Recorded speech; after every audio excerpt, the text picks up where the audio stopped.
This is the story of The Ugly Duckling, a fairy tale that was written by Hans Christian Andersen. The story begins like this. It was summer, and the countryside was very lovely.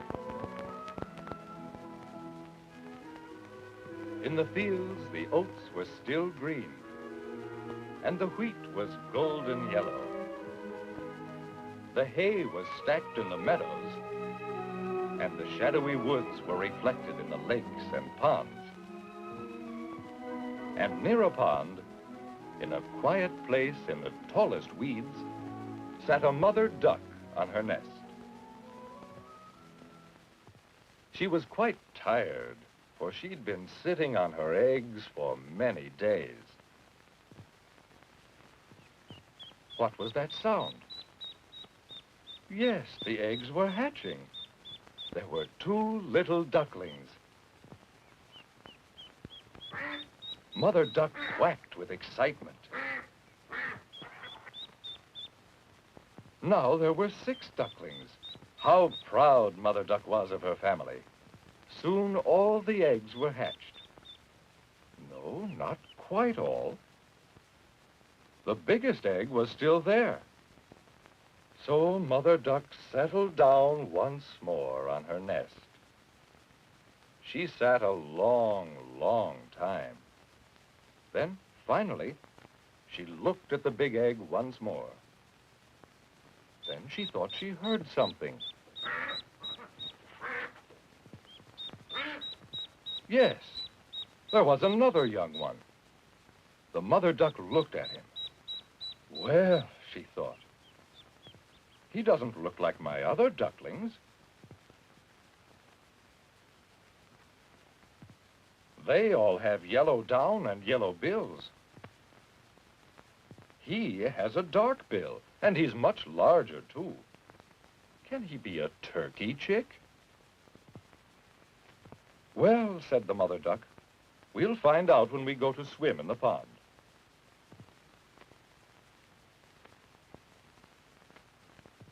The next day they went to the pond.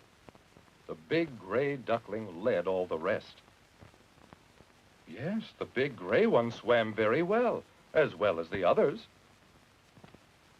He is no turkey chick, said Mother Duck. See how well he swims. But he doesn't look like the others. The poor gray duckling was left to swim alone. Finally, Mother Duck called him and all the others.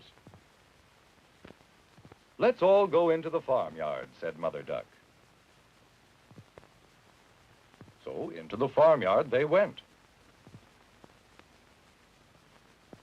The little ducklings began to look around for something to eat. But the big gray duckling just stood still. He felt strange and lonely. A hen said, "You don't look like the other ducklings." The old goose hissed at him. The old turkey gobbled at him. And a duck said, "You're an ugly duckling." The poor duckling wanted to run away, but a rooster stopped him. "Yes, you are an ugly duckling," said the rooster.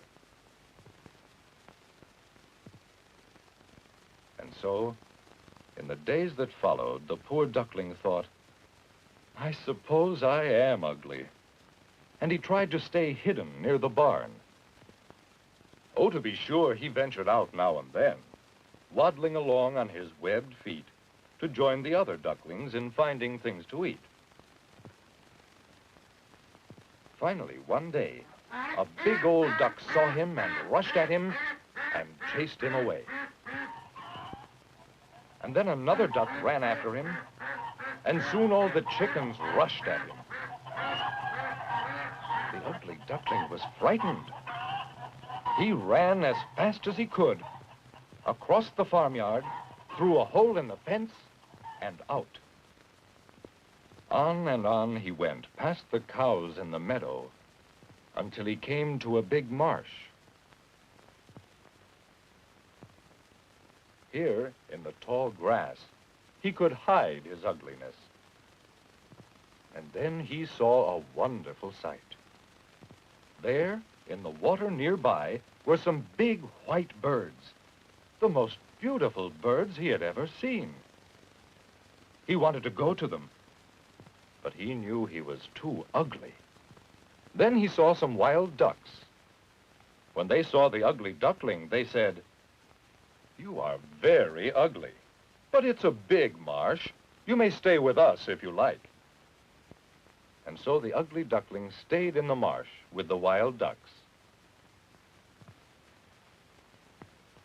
One day something happened. A hunting dog came into the marsh. There was a hunter, too. The ducks started to fly. The ugly duckling struggled to get out of the marsh. Across the fields he went. He didn't stop until he saw in the distance a little cottage. It was a very nice cottage with roses growing over the doorway. The ugly duckling walked toward the cottage. The door was open, so in he went. It was very cozy inside. This will be a safe place to sleep, he thought, and he sat down by the fireplace. The next morning, when he awoke, he saw a hen. Then he saw an animal he didn't know. It was a cat. When the old woman who lived in the cottage saw the ugly duckling, she said, "What on earth is that? Come here," she said, and she picked him up. "What an odd-looking duck you are," she said, "but you're quite big and plump. Perhaps now I shall have some duck eggs. Anyway, I shall keep you, and we'll see." So the days passed, and the ugly duckling stayed at the cottage with the cat and the hen. But they didn't like him. "Can you purr?" said the cat. "No," said the ugly duckling. "Can you lay eggs?" said the hen. "No," said the ugly duckling, and he felt quite useless. "Then what can you do?" said the hen and the cat. "Well, I can swim," said the ugly duckling. "Then why don't you go where you can swim?" they asked. So he left the cottage and wandered away once more. He was larger now, for he had grown much during the summer. Yes, he was quite big, but he was still a lonely, ugly duckling. He looked about. Summer was over, and autumn had come. A raven cawed in the cold wind. The ugly duckling moved on while the autumn wind blew the leaves from the trees. Finally, he came to a pond, and there he stayed. The autumn slowly passed. Then the winter came. The pond was frozen over. The countryside was white under a covering of snow. Near the pond, in the shelter of some pine trees, the ugly duckling stayed. Sometimes he ventured out to look for food, leaving his tracks in the snow. But most of the time he spent in his shelter under the big pine trees. And then, at last, the snow melted. Spring came. The ugly duckling looked up at the bright sky. He looked at the beautiful spring blossoms. He looked at the sparkling pond. "Now I can swim," he thought. He looked into the water, and what do you think? He saw himself as though in a mirror. Look, he was no longer an ugly duckling. He was a large white bird. Yes, he was a beautiful white bird like those he had seen. Some children on the shore saw him and called out, "Look, a new swan!" Yes, he is the most beautiful swan of all. That's what the ugly duckling had grown up to be, a swan, a handsome white swan.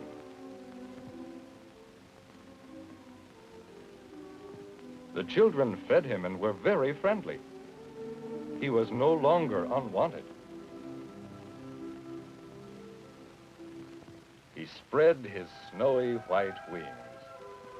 Then he slowly swam out to join the other swans in the pond. Now no one chased him or called him ugly. And so, at last, he was happy.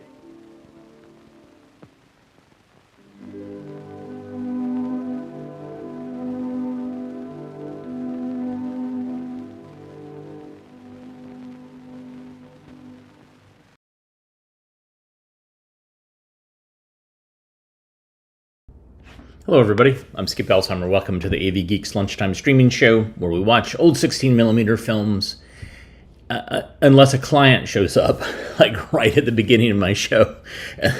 So that's why I jumped from that Your Character Outtakes featuring Dick York to Ugly Duckling, as I had to work with a client, because sometimes we have to do work to pay the bills here at AV Geeks.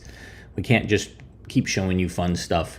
Anyways, so Ugly Duckling, that's part of the Coronet collection that we've started scanning again. And hopefully I can find a color print of that.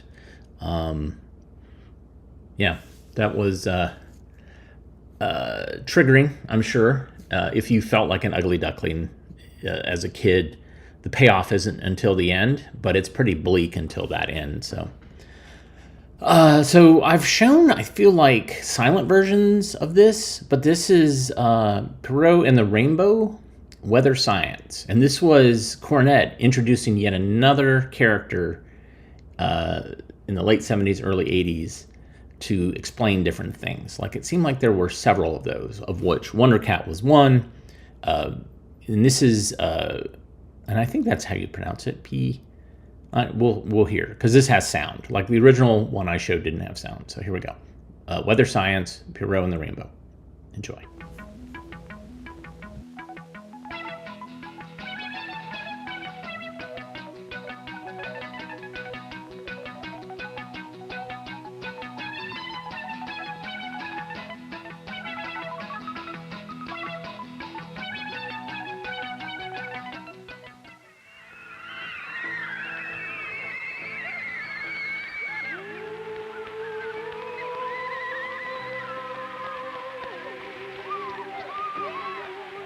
Look, Pierrot, the sun's coming out.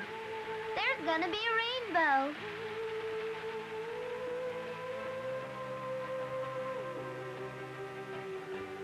Rainbows have such beautiful colors. I wish I could get so close to a real rainbow that I could touch it.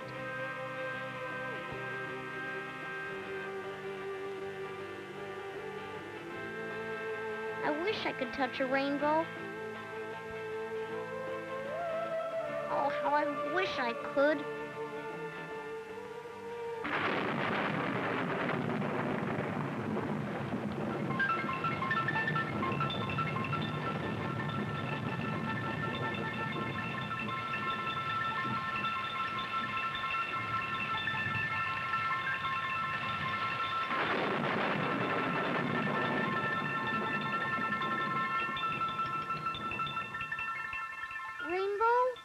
Rainbow, where are you?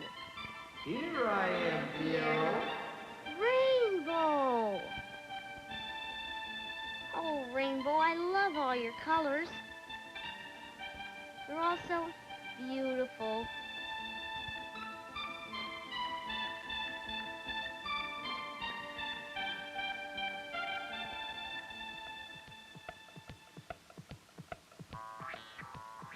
Wait, don't go away. Where are you going? Rainbow? Rainbow, wait!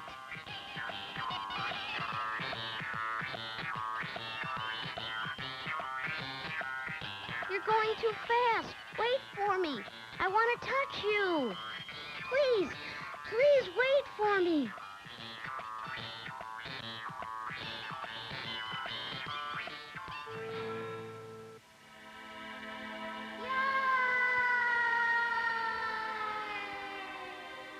I'm falling! I'm falling! No, Pierrot. You're flying. You're flying. You're flying. Pierrot. Pierrot. Pierrot. Pierrot! Huh? What happened?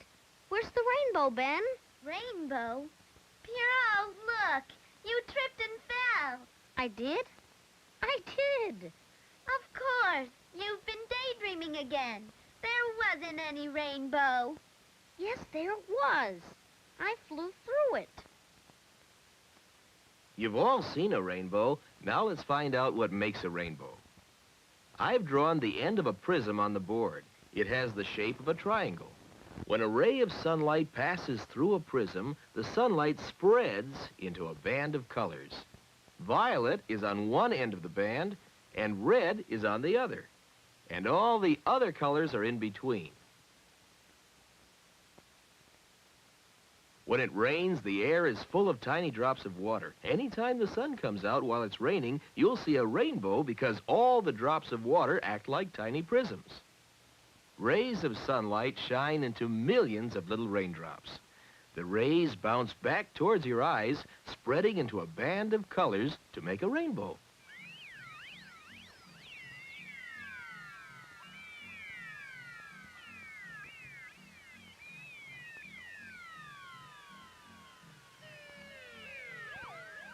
So the next time the sun comes out while it's raining, take a good look around.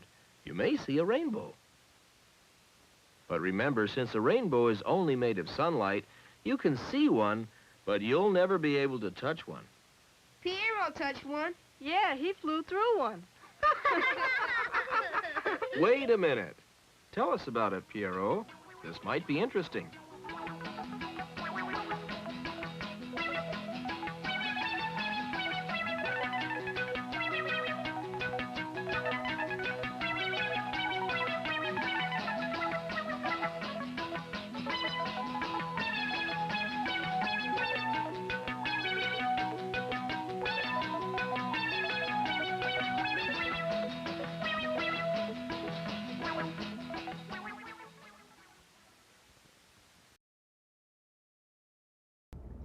So that music has a real Euro film vibe to it. I'm sure it's just library music, but it also could be because Katrina's been out of town, my wife. I've been watching an inordinate amount of European horror movies from the late 70s and early 80s. And so that beginning soundtrack, I was like, whoa, like this is, somebody's going to get murdered. Or like head is going to go through a plate glass window or something. That was my vibe. All right, well, what do we got here? Somebody mentioned marsh. Why don't we explore the marsh? Enjoy.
finally came, and our teacher, Mr. Day, took us to the marsh. It was exciting. There were lots of strange sounds, and everything was really starting to grow. Mr. Day had a book that told about the marsh. It told about how the marsh is a kind of wetland, with water and islands of plants. There are freshwater marshes. And saltwater marshes. And marshes called swamps.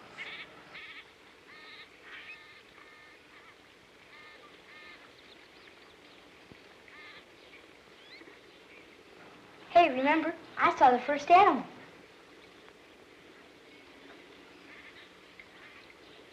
And I saw the first bunch of flowers.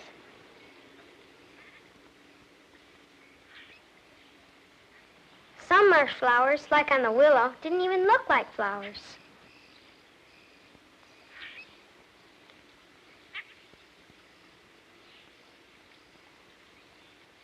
Last year's cattail flowers sure looked funny. They were all dried out. What do you expect? Remember the red-winged blackbird? There were a lot of blackbirds in the marsh. He kept showing off his colors. The lady blackbird wasn't as bright. She was too busy to show off. She had to gather things for her nest. It looked like she was almost finished. Yeah, that's right. Remember the other blackbird nest we saw? Oh, yeah, the one with the eggs in it. And the third nest with the mother blackbird feeding her babies.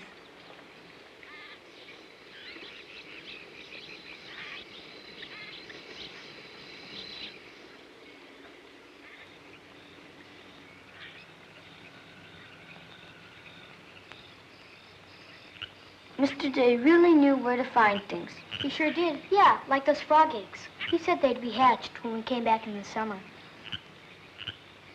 You think that was the mother we saw? Maybe. We sure scared her. But we didn't scare the raccoon. He was just looking for food.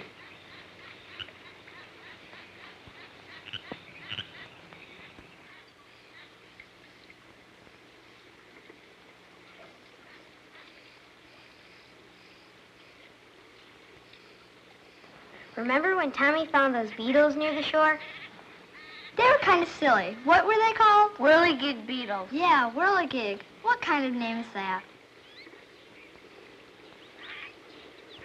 I saw the ducks first. They were mallards, remember? Mr. Day told us. Oh, yeah, and those ducklings were so cute.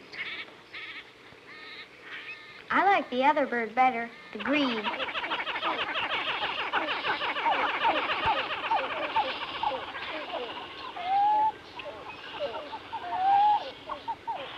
Remember the baby grebes that were hatching? Their nest was floating.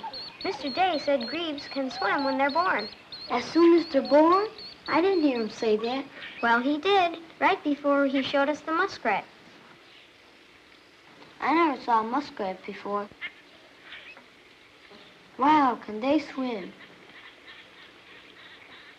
They eat the roots of plants that grow underwater. We were walking by the shore and Mr. Day found that, salamander? Right, salamander. It can live on land or in the water. Just like the water snake we saw, remember that? Oh, yes. We saw the snake right before we had to leave. Mr. Day said there'd be more things to see when we came back in the summer.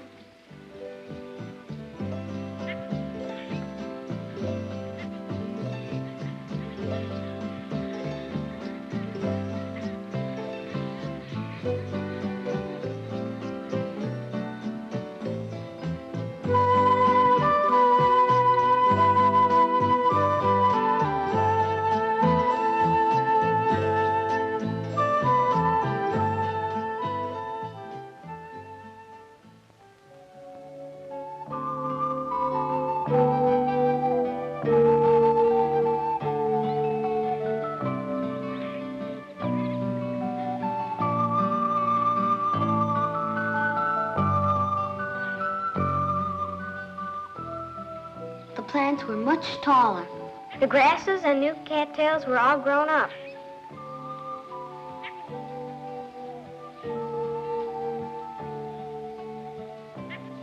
There were different birds, too. Like the killdeer. I wonder why they call it a killdeer.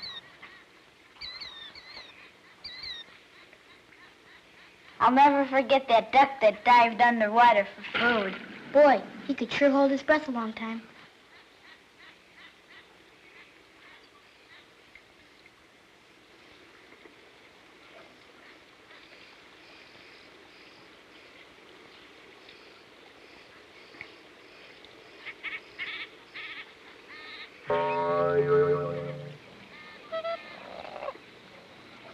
How about those coots we saw? They sure made funny noises. Maybe that's why they call them crazy coots. Aww. Mr. Day showed us what they eat sometimes. The duckweed. Ducks eat it too. Remember how it floated?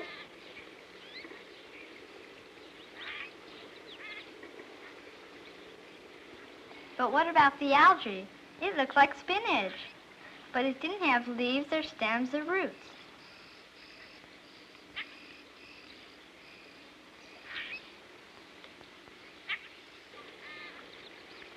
The cattails were a lot different.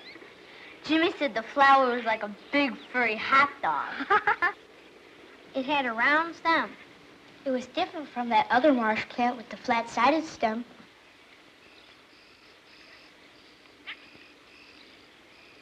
The pickerel weed stem grew way up out of the water, and so did the leaves. But the water lily leaves floated. Mr. Day said the roots were in the mud, with the whole stem underwater. The painted turtle, it was really neat.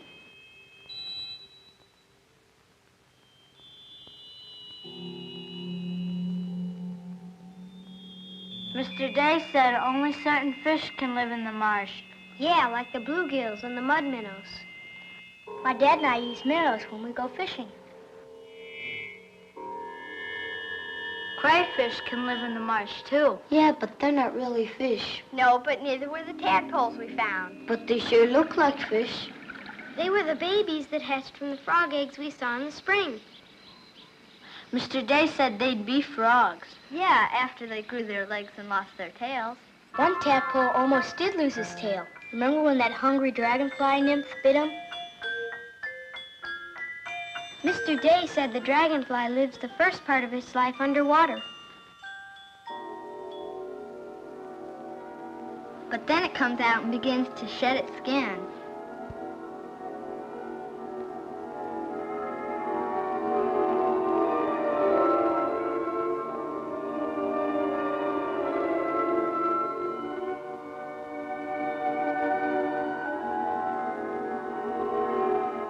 After it leaves its old skin, its wings dry and open. It starts flying around looking for food.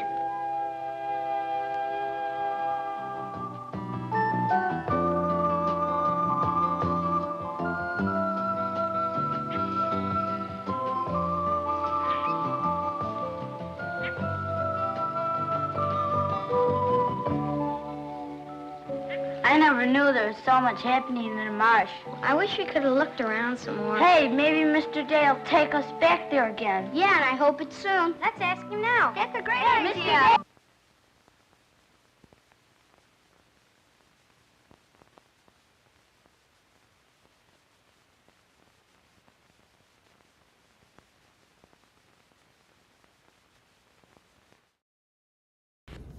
That's weird that they just cut the mic. That was really abrupt. Yeah, the marsh. Let's see, what do we got? Let's see what time it is. All right. We're going to watch this. As I said, besides working with the Coronet collection and the Prelinger collection and our own collection, I've been also working with some files from the National Archives. I fear for the National Archives right now.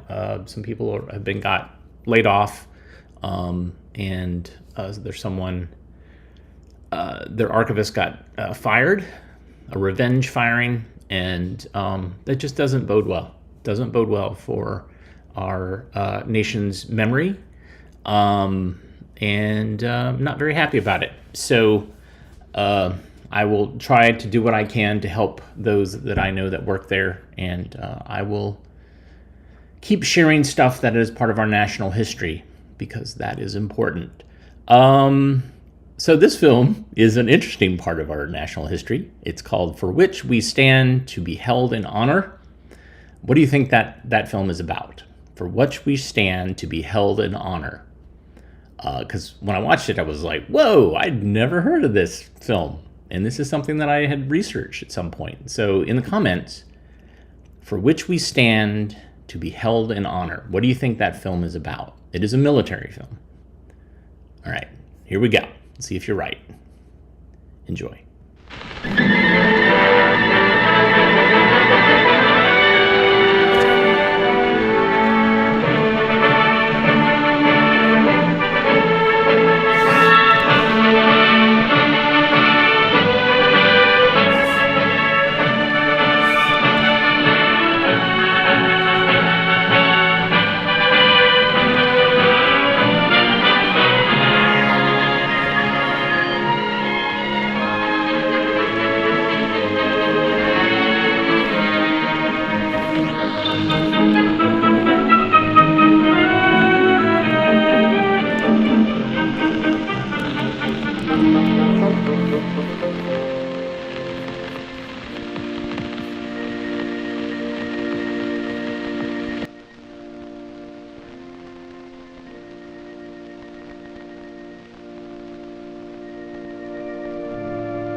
Dearly beloved, we are assembled here in the presence of God to join this man and this woman in holy marriage, which is instituted by God, regulated by his commandments, blessed by our Lord Jesus Christ, and to be held in honor among all men.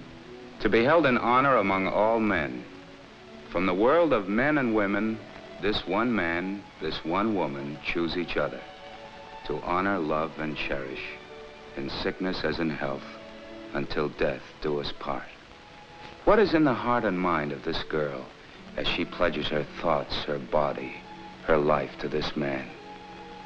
Respect and admiration, love and affection, deep faith, and a high hope for a good life together as man and wife, and if so blessed in time to come, as mother and father.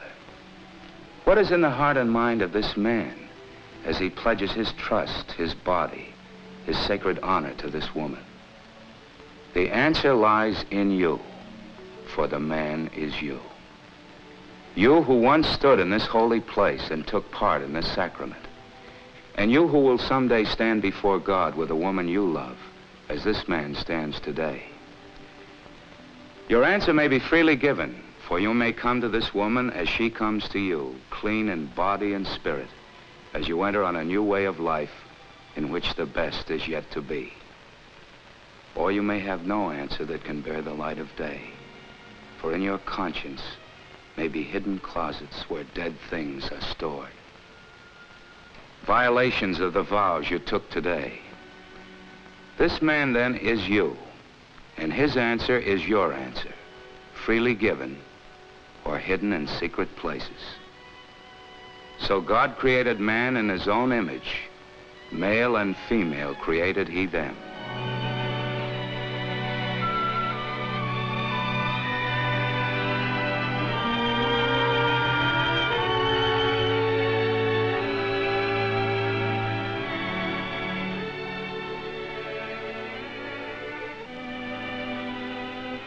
And God blessed them. And God said unto them, be fruitful and multiply, and replenish the earth. One man, one woman, sanctified in the sight of God and in the presence of their fellow men by sacred writ and ring as man and wife, given only to each other forever and evermore. This is the law of God. This is the way of life for the children of God on earth.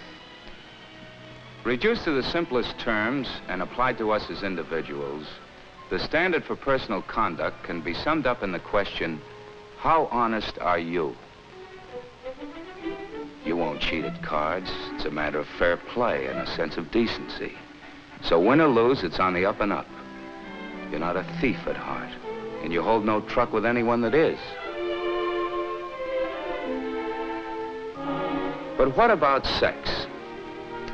You men who are married, and you men who hope to be married someday, how honest are you when it comes to sexual indulgence?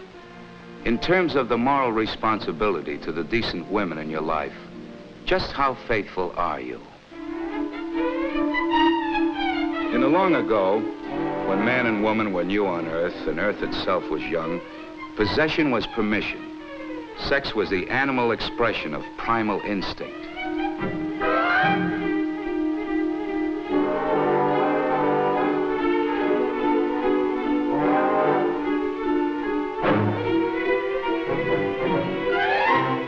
Historians of human life doubt, and some deny, that earliest man expressed such emotions as love and affection for the mother of his children.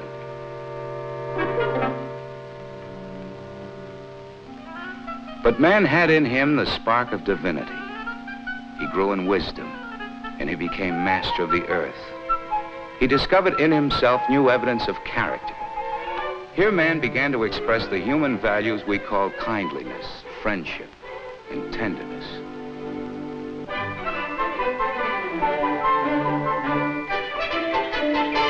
The relationship between husband and wife, parents and children, has developed through the centuries into a natural expression of mutual trust and affection.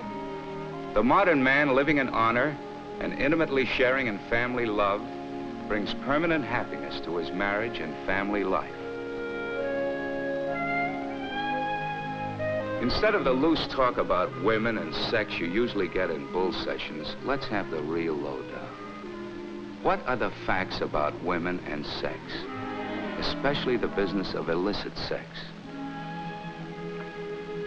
For the most part, that's what it is, a business, highly organized and highly profitable to those who run it, not the girls themselves.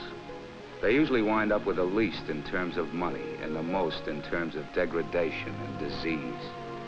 Where does the money go of those men who patronize prostitutes? To the madams who manage the houses, their cut is at least half of anything paid to the girl. To gangsters and underworld big shots who own the business. The vice syndicates whose take runs into millions every year. To crooked police and politicians who sell protection. This is the financial pattern of prostitution. Money that supports a dirty business run by the scum of the earth, debasing women and men who use them, spreading disease and supporting political corruption. One of the chief arguments used to justify sexual indulgence outside of marriage is that it's necessary in order to stay healthy and retain sexual power. More nonsense has probably been spoken on that phase of sex than on any other. The medical officer can give us the correct information. Take his temperature. Yes, sir. I'll be with you in just a minute, boys. Often you have heard it said that unless the sex urge is satisfied when it develops, some emotional or even physical harm will develop. No responsible physician would subscribe to such a statement.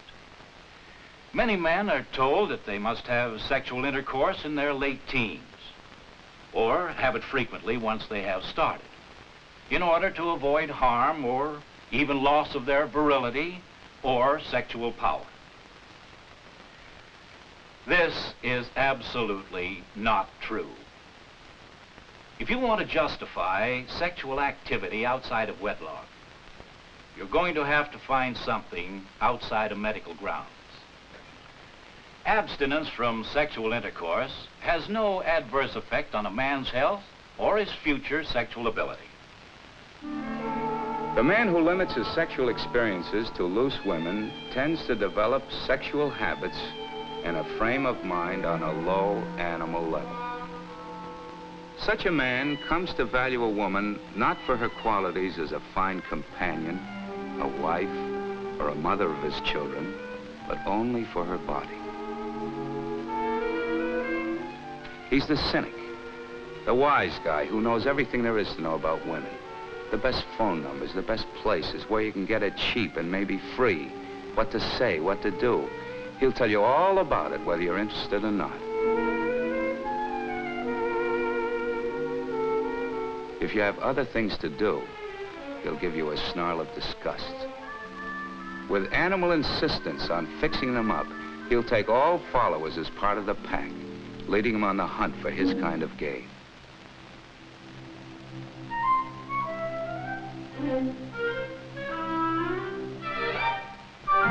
He has all women pegged as tramps and pushovers. This is the loudmouth lady killer and sexual athlete who laughs at such things as decent manners, kindness, love, and affection.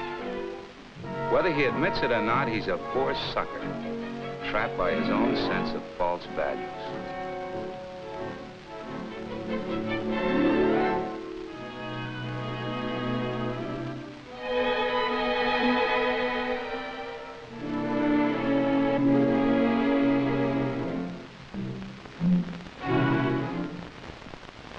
Looking only for sexual bargains, his choice is limited to cheap women.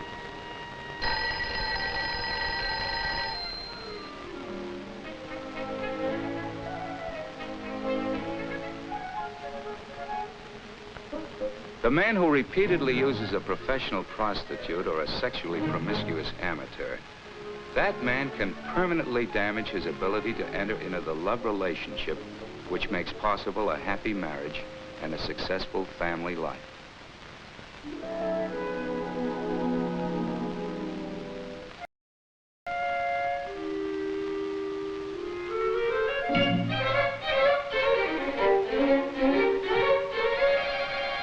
The ladies' man of America. That's the man in uniform, according to an outdated legend still believed by some men in the service.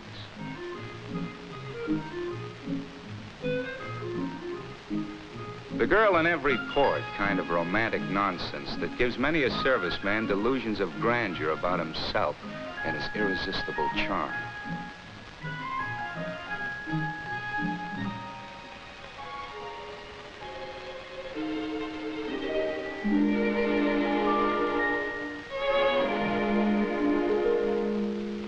He thinks he has a reputation to uphold as a he-man member of the armed forces of the USA.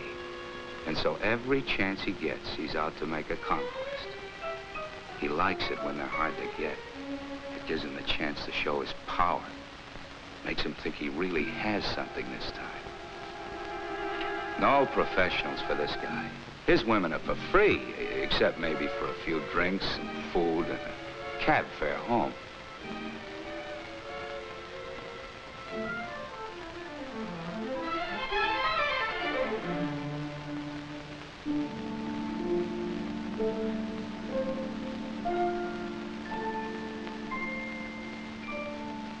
Oh, he's the big moment in her life. And she's his, only his, says he. This man is kidding himself, and he needs to wise up to the facts of life. With easy pickup, one guy is pretty much like another. There's usually been someone ahead of him enjoying the big moment he thought was only for him. This man raided with a pickup only while he was taking his turn. But there'll be someone else to fill his place after he's gone.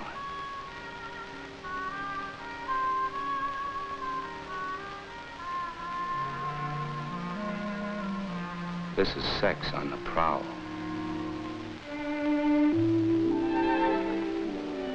The intimate privacy of husband and wife at the end of the day.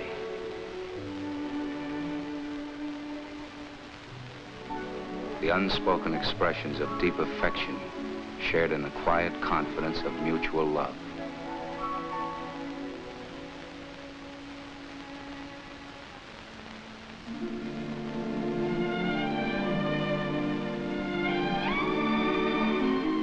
She belongs to him, only him, and he knows it. He belongs to her, only her, and she's sure of it. On this high human level, a man's sexual relations are associated with respect and tenderness, a real concern for his partner, and other sentiments that any man has deep in his heart for the woman he loves.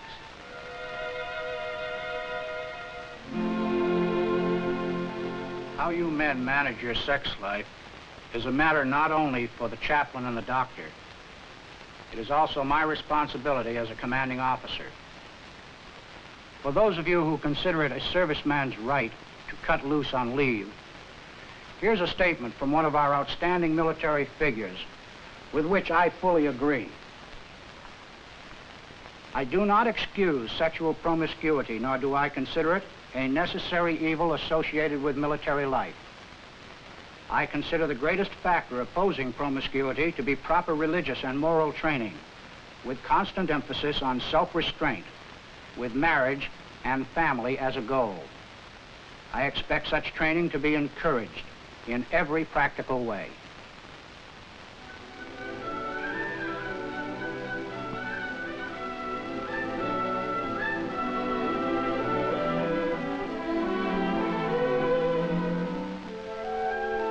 Is it always a strong sexual urge that drives a man to houses, bars, and the streets in search of an easy woman? In many cases, the answer is no.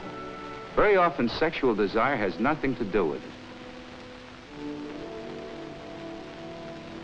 Sometimes it's just plain curiosity. He wanted to see what it was all about, to find out if it was anything like they said it was. For him, it was sordid rather than exciting, embarrassing rather than satisfying, leaving him with a disgust, not only for the woman, but for himself.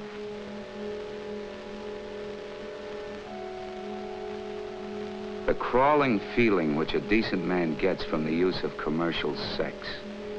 Actually, he didn't want any part of it, but he lacked the moral courage to live up to his own principles and convictions.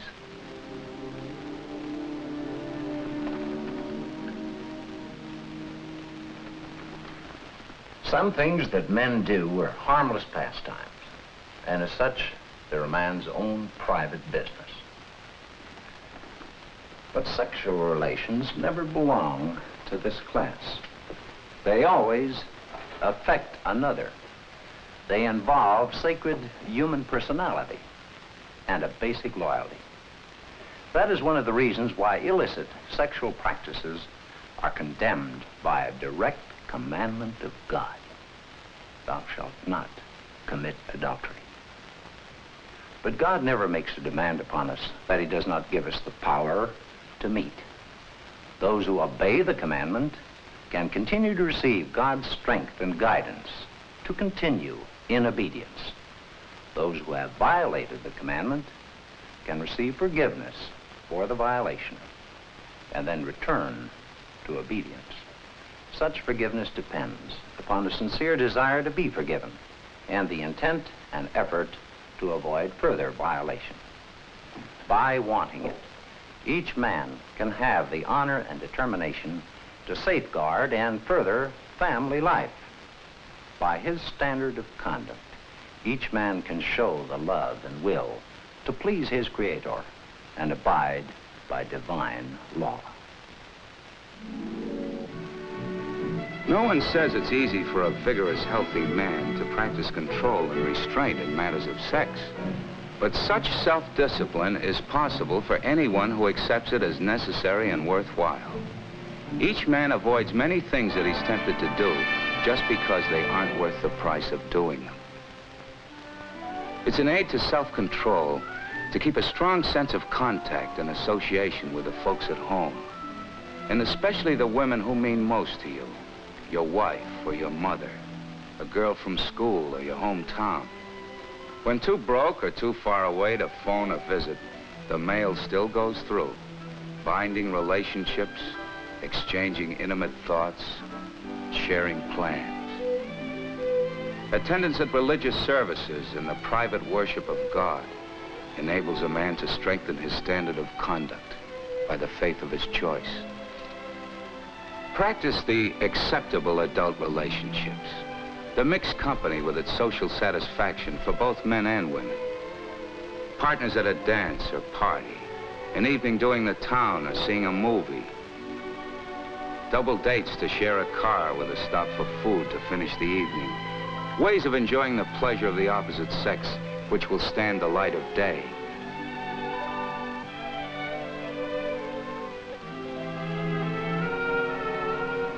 Home will be a finer, happier place to come back to. Tense and excited waiting will bring the welcome you want. You'll be able to greet her with a clean heart and hold her in a clean embrace. Family and friends will be more wonderful to see again. No questions to be feared, nor eyes to be avoided, and no subjects which mustn't be touched.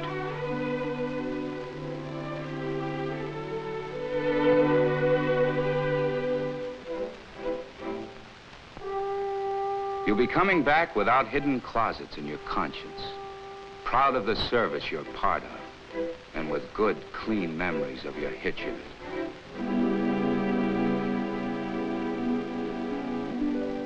One man, one woman, who share their love only with each other, not willing to do anything to spoil that love. This kind of love, given in a happy marriage, is the most satisfying expression of man's sex life. Sanctified in the sight of God and in the presence of their fellow men by sacred writ and ring as man and wife. Given only to each other forever and evermore. This is the law of God. This is the way of life for the children of God on earth, and to be held in honor by all men.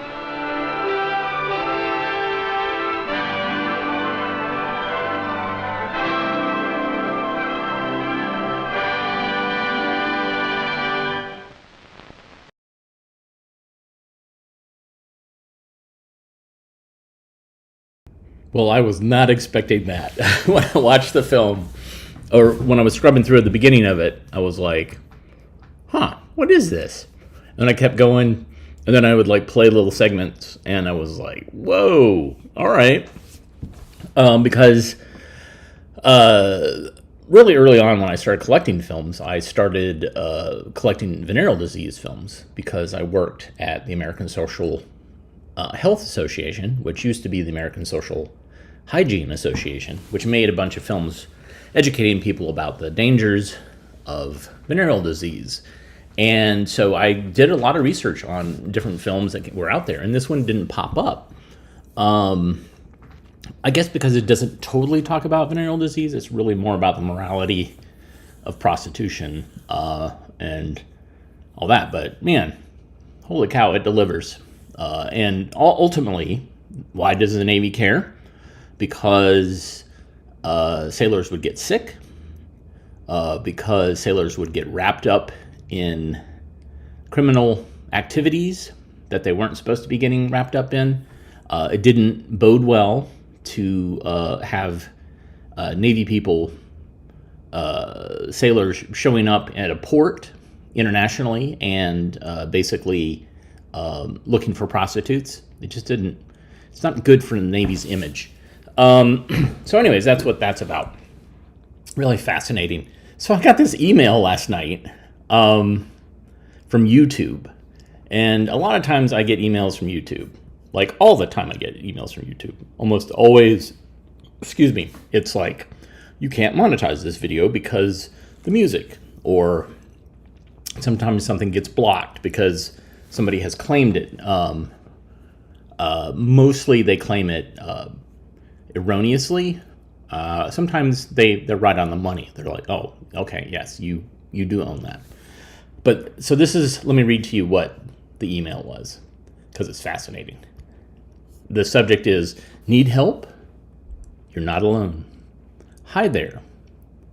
We're reaching out because members of the YouTube community, including fellow creators, viewers, or staff, have expressed concern for your safety or well-being after coming across content you posted with topics related to self-harm or suicide.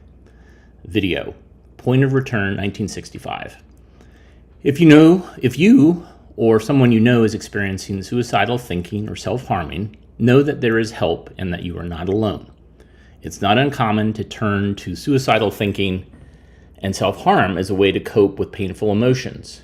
talking to someone can help you process these emotions as well as get support through difficult times. So the film it was made in 1965 and is about suicide, and it's basically talking about suicide. And it's kind of progressive in a way because it's talking about suicide, and talking about what to look out for, and that there is help out there. So it's interesting that it kind of read the transcript and then immediately has this knee-jerk response of sending me this email. I think it's great because, especially with young people that talk about suicide sometimes are, they need that help. They need that reach out. So I'm happy, ultimately, in the big picture of things, one, that it's not a copyright strike. Two, that they reached out. That's very nice. And I would say to any of you out there who are watching, it's a rough time. It's a really rough time. You're not alone. Reach out. Reach out to someone. Reach out to a friend. Reach out to family. Reach out to your chaplain, your naval chaplain. Reach out to, if you go to church or temple, go there and try to find somebody. And then also there are support lines and places that you can get support. Just reach out because you're worth it. We want you to show up and watch our films because we have so many films to watch and we need your eyeballs to watch those films. So there you go. And then seconds ago, I just got another email, not from YouTube, but from the Department of Justice Antitrust Division regarding Getty potentially acquiring Shutterstock. These are two stock footage companies, and so I'm going to be interviewed about this. This is totally crazy to me.